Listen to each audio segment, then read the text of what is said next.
એટલે હું એટલું કહીશ કે જે વ્યક્તિ તરીકે હું ક્યારેય ગાળ કોઈને નથી બોલ્યો, જન્મથી લઈને અત્યાર સુધી એણે ગાળ કદાચ ખાધી હશે, કોઈને બોલ્યો નથી, પણ મારા એક શબ્દથી કોઈને પણ ખરાબ લાગ્યું હોય તો એનું મને પોતાને દુઃખ છે અને એની હું દિલગીરી વ્યક્ત કરું છું. આજે અનેક જગ્યાએથી ફોન આવ્યા, ઘણા બધા ટીવી ને એના દ્વારા, અને પછી કલાકારોના અમુક વિડીયોઝ ને એવા. મોરબી અને ટંકારામાં મેં મારા ભાષણ દરમિયાન જે અદાણી ગુજરાતી, અંબાણી ગુજરાતી એ મુદ્દાને લઈને મેં જે ભાષણ કરેલું, એ સમગ્ર ભાષણમાં હું જ્યારે એમ કહેતો કે ભાઈ આ પ્રકારની એક છે ને કે ભવાઈ કરે છે, અને ભવાઈને ઘણા લોકો એવું માને કે ભવાઈ પણ આપણે ત્યાં એક છે કે ભાઈ તમે બે જણ વચ્ચે બહુ વિવાદ થાય, તમે કે મૂકને રામાયણ, એનો મતલબ આપણે રામાયણને ગાળ નથી દેતા.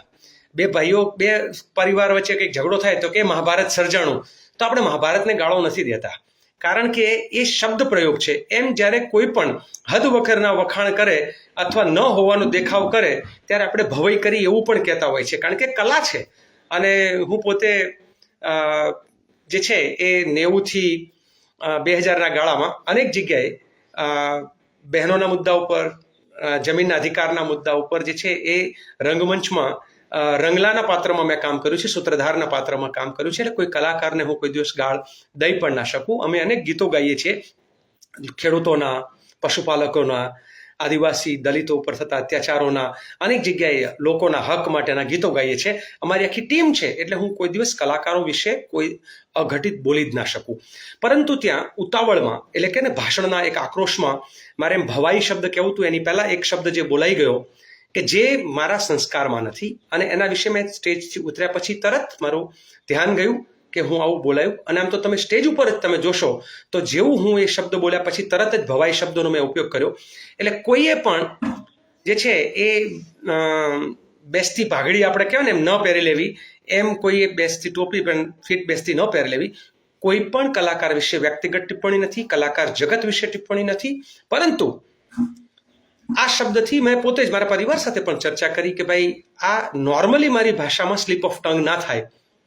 અને અગાઉ હું જે પણ બોલ્યો છું એ બહુ જ જોઈ વિચારીને સમજીને બોલ્યો છું. અહીંયા એક શબ્દ સ્લીપ ઓફ ટંગ થયો કે જે મેં તરત જ સુધાર્યો, અને એનું મને પોતાને ખેદ છે, મને પોતાને દુઃખ છે કે મારાથી આવો શબ્દ કેમ બોલાણો, અને એના લીધે કદાચ કોઈને ખરાબ લાગ્યું હોય, કોઈ કલાકારોને એમ લાગ્યું હોય. આજકાલ તો પણ જો કે આકાબાની ઘણી કેસેટો આપણે સાંભળીએ તો ખબર પડે કે લોકો એમ કે છે કે માફી મગાવો વિડીયો, તરત જ માફીના વિડીયો જે છે એ લોકોએ કરવા પડે, આવી આખી એક માનસિકતા થઈ ગઈ છે કે કંઈક બોલ્યું એટલે આજકાલ જે અમારી જાતિ વિશે બોલ્યા, અમારા ધર્મ વિશે બોલ્યા, અમારા કલાકાર વિશે બોલ્યા, અમારા રાજકારણી વિશે, આ જે આખી એક માનસિકતા છે, બધા જ લોકો આપણે એકબીજાના પેલા વિરોધમાં. મને લાગે છે કે સહનશીલતા, મને અનેક કડવા અનુભવો થાય છે. અનેક લોકો મારા ફેસબુક ઉપર ગાળો લખી હોય, ભૂતકાળમાં એવું બન્યું છે, જ્યારે કોઈ સ્ટેન્ડ લઈએ ખૂબ લોકો ગાળ લખે છે, અને કેવી ગાળ લખે, કેવું લખે કે જેની આપણું એટલે કાનના કીડા જે છે ને અંદર પેલા થઈ જાય એવી, છતાં સહન કરીએ છીએ.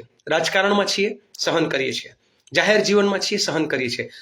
એટલે હું એટલું કહીશ કે જે વ્યક્તિ તરીકે હું ક્યારેય ગાળ કોઈને નથી બોલ્યો, જન્મથી લઈને અત્યાર સુધી એણે ગાળ કદાચ ખાધી હશે, કોઈને બોલ્યો નથી, પણ મારા એક શબ્દથી કોઈને પણ ખરાબ લાગ્યું હોય તો એનું મને પોતાને દુઃખ છે, અને એની હું દિલગીરી વ્યક્ત કરું છું.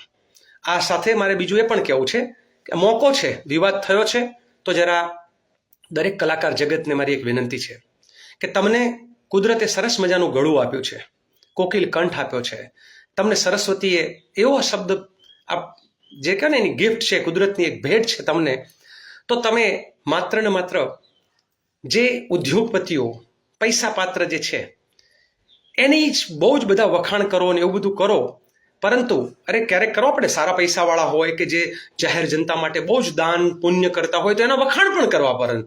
પરંતુ જે ગુજરાતના ગરીબોની જમીનો લૂંટતા હોય, ગુજરાતની ગાય માતા જેને આપણે માતા કહીએ છીએ એના ગૌચરો લૂંટતા હોય, જેને ગુજરાતના અનેક જગ્યાએ ખેડૂતોના ખેતર ઉપર, અને આમ તો કહેવાય તો ખેડૂતની છાતી ઉપર જેણે વીજપોલ સાવ સસ્તા ભાવે નાખી દીધા હોય, એ લાખો કરોડોની કમાણી કરે અને કોઈકના રોટલા રજડાવી દે, ત્યારે તમે અવાજ ના ઉઠાવો તો ન ચાલે. આવા લૂંટારાઓની સામે તમારો અવાજ આવવો જોઈએ. અને એનું કારણ છે, ઘણા લોકો એમ કે તમે કલાકારોને કહો છો કે તમે બોલો, એટલા માટે ભાઈ તમારી પાસે આશા છે, તમારી પાસે અપેક્ષા છે. તમારી પાસે આશા અને અપેક્ષા ના હોય તો તમને કોઈ જ ના કહે, કશું જ ના કહે.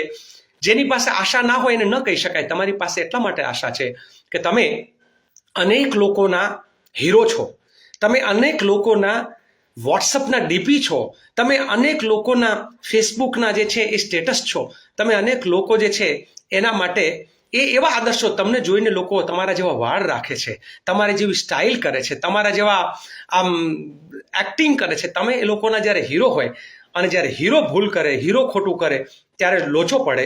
અને એટલા માટે હું એમ કહું છું કે તમને આપેલી શક્તિ, તમને જે કુદરતની ગિફ્ટ મળી છે એનો ઉપયોગ જે છે એ ક્યાંક જસદણની બેન દીકરી ઉપર જ્યારે બળાત્કાર, નાની 9 વર્ષની દીકરી કે એનાથી પણ નાની ઉપર એ રેપ થાય ત્યારે એકાદો અવાજ ઉઠાવો. ક્યાંક કોઈક દીકરીને બેરમીથી મારી નાખવામાં આવે, સુરતમાં જાહેરમાં ગળું જે છે એનું આમ કાપી નાખવામાં આવે ત્યારે તમે અવાજ ઉઠાવો. ક્યાંક કોઈ ખેડૂતોની જમીનો એ ગુંડા લૂંટારાઓ લૂંટી જાય અને એની પર અત્યાચાર કરે ત્યારે અવાજ ઉઠાવો. ક્યાંક ઉનાની અંદર એ દલિતો ઉપર અત્યાચાર થાય ત્યારે તમે અવાજ ઉઠાવો. ક્યાંક કશેક નલિયા કાંડ સર્જાય ભોળી બેન દીકરીઓ સાથે અને કોઈ ચોક્કસ પાર્ટીના લોકો એ નધમ કૃત્ય કરે તો ત્યારે અવાજ ઉઠાવો. તમે અવાજ ઉઠાવશો તો એ ગુજરાતની જનતાનો અવાજ થશે. અને એટલા માટે મારું એક સૂચન અને એ વિનંતી આ જાહેર માધ્યમથી, અને ત્યારે પણ કે હે કલાકારો, તમને મળેલી કલા જે છે એનો ઉપયોગ કોઈક ગરીબના આંસુ લૂછવા માટે વપરાય, કોઈક ભૂખ્યાના ભોજન માટે વપરાય, કોઈક તરસ્યાના જળ માટે વપરાય. માત્ર ને માત્ર અદાણી ગુજરાતી, અંબાણી ગુજરાતી આ તો એક છે. અને આવા અનેક જગ્યાએ હું તો કહીશ, હું એવું નથી કહેતો કે માત્ર કોઈકે મને પૂછ્યું તમે કલાકારનું નામ આપો, આમાં કોઈ એક કલાકાર જવાબદાર છે જ નહીં.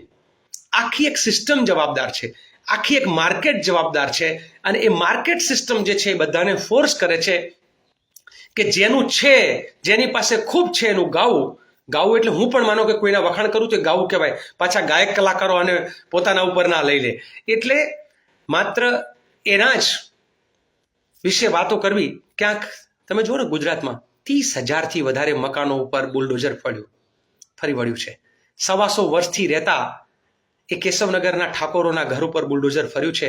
માં અંબાના ધામમાં રહેતા માલધારીઓ, બ્રાહ્મણો, દલિતો એના ઘર ઉપર બુલડોઝર ફર્યું છે. ઓઢવ વસાહતમાં બુલડોઝર ફર્યું છે. ક્યાંક દ્વારકામાં બુલડોઝર ફર્યું છે, ક્યાંક ગીર સોમનાથમાં બુલડોઝર ફર્યું છે, ક્યાંક વિરમગામમાં બુલડોઝર ફર્યું છે. આ બુલડોઝર અમીરોના મકાનો ઉપર નથી ફર્યું, ગરીબોના મકાનો ઉપર ફર્યું છે. તો ત્યારે આના માટે પણ તમે અવાજ ઉઠાવો એવી મારી તમને વિનંતી છે. અને મારા શબ્દોથી કદાચ કોઈને ખરાબ લાગ્યું હોય તો ફરી એક વખત હું દિલગીરી વ્યક્ત કરું છું. આપ સૌનો આભાર. વંદે માતરમ. જય જય ગરવી ગુજરાત. જય હિન્દ.